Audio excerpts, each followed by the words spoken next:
She makes like video content of old games, like I'm sorry, Juggernaut. baby. If you're gonna have these conversations, can you please let me know? I'm sorry. Yeah. They're being insanely loud. I am. I'm sorry. I was too loud, guys. I gotta feel in trouble. I'm sorry. My wife wants to go to sleep. I'm sorry, guys. Game. I like this kind of interactive, narrative-based, movie-like game. It's like being in a sci-fi horror movie, which I enjoy. I like it. If this were a movie, I would literally watch the movie. I would, because I like this kind of movie. So here's the thing. I liked it. I was having a great time with it. I was joking about it. I was enjoying it just like I've enjoyed these games up to now, okay? Attendance was actually quite good yesterday. On the YouTube side, we had almost 300 viewers, and on the Kick side, we had just under 100. So that's pretty good. We're 400-plus viewers for a game. You know, not bad at all. I was pleased with that attendance, okay? But now what I want to talk about is the engagement and the support, because this is really where I started to scratch my head. Okay. Someone tipped $2. I will address this after because I'm talking about this game right now. They're going back to the whole documentary thing. We'll talk about that after. Let's keep on this subject for now. Thanks for the $2. I'll call it out and answer you later. So attendance was good.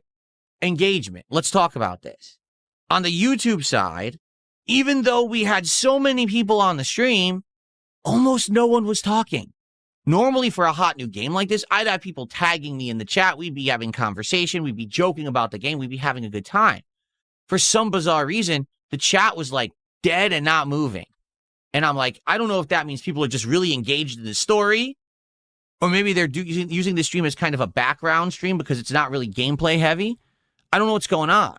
But it was weird because, again, engagement is very, very critical to the success of a playthrough. I need people to be paying attention and caring about what I'm doing on stream, or else why am I streaming it, right? And I noticed that basically the engagement was very low on the YouTube side, okay? On the Kick side, the engagement was very high, but it was for bad reasons. But basically on the Kick side, everyone decided, oh, we don't like narrative-based games anymore, so we're just going to keep doing the thumbs down Patrick from SpongeBob emote. Now, here's the thing. I get it. It's funny. It's a meme. Let's all meme together, right? You want to do that for a little bit? Fine. But I'm not exaggerating when I tell you I ignored it, and they did it for over an hour straight. And it was almost every single person in the Kick chat was doing it. It got to the point where there were actually a few people who legit wanted to talk about the game, and their chats were flooded off the screen, and they couldn't contribute because these people were flooding the chat with spam. That's just not allowed. Sorry. It's my place of business, not yours. It's my, place of work where I want people to be able to have intelligent discussion about what I'm actually streaming. You can't just spam like that nonstop. Now, I was very lenient. I let this go on for over an hour and basically didn't say anything about it, okay? Over an hour, I said, all right, now I have to do something about it. And I said, guys, please stop. If you continue to do it, I'm going to time you out. People kept doing it. So I ended up timing out something like 20 accounts, okay? I am happy to say that after I timed out 20 accounts, they basically stopped doing it, except for maybe 5. And the 5 people who kept doing it, I didn't recognize. It wasn't like these were regulars. They were just assholes. So I then banned them because they basically double whammy. You got to learn your lesson. And after that, it stopped. But it was disheartening to see on the one side, the people who usually engage in a positive way and have a good time were literally quiet, dead quiet. On the other side, the people who are rowdy and will, be excited were basically just sitting there and complaining. Oh, we don't like this game. Let's spam emotes. So on both sides, basically, there wasn't satisfactory engagement. People just seemed to be upset overall about the game. And I'm like, wow, this is such a weird disconnect because I'm having a good time. Okay, but the chat is not, and that's weird. So where's the disconnect? Because people knew what kind of game this was. I've played many Supermassive games before. You've seen the formula for these games. It's survival horror with choices and a little bit of sneaking and other content. You know what I'm saying? So what can I say? Now, the other thing is, the whole idea behind a game like this is that you play the game, right? And as you're playing it, you make choices. And if you fail, you're like, okay, remember the choices you made because you could do a second run where you could fix them later. Well, if no one likes the first run, obviously I'm not going to do a second. What's the point? But that sucks because that's kind of the fun of this kind of game is being able to go back and see how different choices lead to different outcomes and who lives and who dies. But if everyone's tired and bored with this game, then I can't do that. So it kind of was this like double disappointment because the live audience wasn't liking it. And at the same time, this is going to take away from my overall enjoyment because I know I'm not going to get to try to do alternate choices later because no one cares about this game. So, yeah, pretty disheartening. And then on top of all of that, okay, we got to talk about support because it is an important part of the equation. Just on the DSP morning show, okay, I had accumulated something like 30 plus bucks of support. And we started the game, and I'm not kidding, from the morning show to the end of the stream, which was, about 3+ hours of gameplay. The end of the stream, I was at $67 of support. So I streamed from 11 a.m. to 4 p.m., and I made $67. Now, at the very tail end of the stream, there was an auto resub that counted, and then it was actually Frank's Gym did a $30 tip, but the notification didn't come through until I was already offline. So actually, I made over $100 on that premiere stream, but you couldn't really tell because it all kind of happened after when the stream was going offline. The auto resub didn't happen on stream, and the tip didn't get called out on stream. Okay? Now, even if all that had happened during the stream, still, that's not a great premiere for a brand new game. You know what I'm saying? Especially when $30 of support came in during the morning show. It's very odd. I'm not sure what happened there. Like I said, I have played these games before and they have resonated with the audience and people have liked them and people have supported them and people have engaged with them in a positive way. So it makes me scratch my head. What the heck just went wrong? But to be honest, I don't actually think something went wrong. I just think that the times are changing, Back in the day, when I played Telltale narrative games, I wasn't an interactive streamer. So if I just focused on the game and was constantly commentating on what was going on in the game with irreverent commentary and jokes, people found it hilarious. Well, I don't do that constantly anymore. I just kind of play the game and react naturally to it, and I talk with the audience, right? So because of that, it doesn't have that appeal like it used to, all right? Even until Dawn 2015, I live streamed it. I had a face cam, but it was really just me in the game. All right. As I've become more and more of an interactive streamer, those days of me focusing on the game entirely and being immersed in the plot and stuff like that have kind of gone away. You know what I'm saying? And so I think that's a big factor of it, to be honest with you. Okay. I think a lot of people who come by today, they're, like I've already said, they're looking for a certain type of gameplay, either the super challenging game where I get crushed a bunch, but then I overcome, or interactive with the audience, constantly talking with you, chilling and learning from you guys about how to play the game. Like when I play Pokemon, I'm asking you, what Pokemon should I use here? What are the weaknesses? What's the best way to go about it? Who am I looking for? Is there a wild Pokemon to catch here? All that's crazy fun interaction for the live audience. And that just isn't going to be possible, really, in a game that's all narrative-driven, and I need to focus on the narrative, right? So I think that is an aspect that's kind of lost when I'm playing a game like this.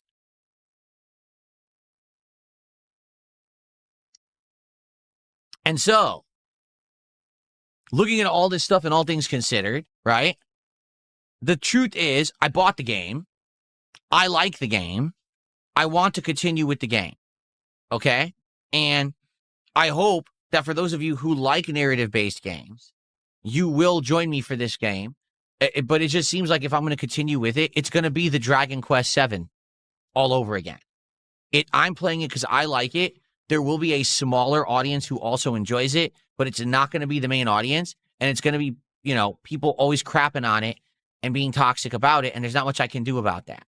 Okay? I'm being honest with you guys. I don't know how to make it better. I like it. I was having a good time with it. People who like narrative-based games were also liking it, but it doesn't seem like that's just a big part of my audience anymore. It seems like that ended a while ago. Okay? So I'm going to continue with this game. It's going to be tomorrow's daytime stream. We're going to give it a second shot. I would hope that some positivity would come out of it, and it's not going to be a completely bored, disconnected audience and another rowdy, trolling audience. And I'm going to say this up front. If Directive 8020 is not your kind of game, and you know you don't like it, don't come to the stream just to complain. I'm not going to allow my chat to be completely overrun with people who just want to cause chaos, because there's going to be people who want to be positive, and they can't be if you're acting like an asshole. So I'm forewarning the Kick Chat right now. Tomorrow when I play Directive 8020, if you start spamming, you're going to get the rules enforced upon you. You have to abide by the rules just like everybody else. Even if you don't necessarily have malicious intent, you're just trying to be chaotic, because I get it. There's people who like to be chaotic, right? And you're like, well, I don't like the game. Everyone just spam. Let's go. Let's go. I let it go for over an hour yesterday. To be fair, I don't think anyone's going to say Phil wasn't fair there. I literally let it roll for over an hour before I even said anything. And it was only because there were a couple people there who were really acting a fool and would not allow people to be nice in the chat to talk about the game. And that was very disappointing. Okay. So I'm just forewarning you all. Tomorrow, I'm playing this game. I don't know if I'll have a big or a small audience for it. I don't know if I'll have people to come by to support it or not. And I don't know if people will be engaged, but I'm giving it a second try. Okay? I need people to not act a fool. I'm forewarning. I will even say this tomorrow before we begin when we're starting with the game. Don't do it.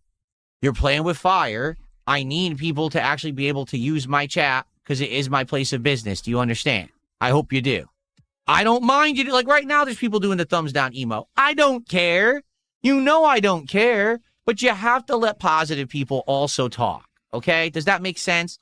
Can we do it as a balance? And then we can agree this is how it should go. Again, I keep the Kick Chat open for a good reason. I get it. I want you guys to have a place to be irreverent and to be silly and to razz me and make fun of me and meme about me. That's what it's about. That's cool. Keep it open. But at least let people talk as well. Does that make sense? Now, there is one other point that I should address. Some people have said, well, why aren't you playing this game at night? Okay? Well, there's two reasons. Number one, because if I play it at night, only 2-hour increments, we'll never get through it. Like, we'll never finish this. It'll be 2-3 weeks before we finish the first run. And I'm just tired of having games that should be done quickly, taking months to finish. They don't work that way. Does that make sense? Like, we need to finish this game within a week or two tops, or else it's going to be dragged out, and even people who like it aren't going to care anymore. That's the style of game it is. It needs to be played at a more rapid pace. That's why I played 3 hours yesterday. I'm going to play 3 hours tomorrow. That's why I'm probably going to be playing it early next week, another 3 hours. I want to get through it as fast as possible. If I do it as night streams, it'll be drawn out way too fucking long. That's number one. Number two, it's not like it used to be where my lighting sucked. Like literally at any moment, as you can see, my lighting looks exactly the same. When I play a game, it looks like this. Can you tell if it's daytime or nighttime right now in my studio? Excuse me for 1 second. Come on, Frog. Let's go, Frog. It's time for a Frog Flex here on the Level 1 podcast, baby. That's what I'm talking about. I worked out last night. My arms are pumped. Oh, look at that. Ah, love it. Got to do it. Okay, anyway. So the point I was making is, as you can see, when I'm on this screen playing games, you can't tell if it's day or night. You have no clue what time of day it is, right? And the truth is, I have an international audience. Those of you who are watching me right now may be in my time zone. Many of you are way ahead of me, right? So, in this regard, guess what? Doesn't matter when I stream the game. It's never going to look like night anyway because my setup always looks the same. Your point of, play it at night because it's darker, it's creepier, the lights are off. Yeah, my old studio setup where it didn't look good. I was dependent on the light coming through the windows and it would affect everything. Yeah, that was a good point. Some days it would look bright as shit in here when I'm trying to play a horror game, but it's not like that anymore. All right, so that really, the time I'm playing it doesn't affect it. I have to play it as longer streams because if I don't play longer streams, sadly, I'll never finish the game, and I want to finish it sooner rather than later. So there you go. Okay, we got a bunch of shout-outs to do. Let's get to these shout-outs. So by the way, for the record,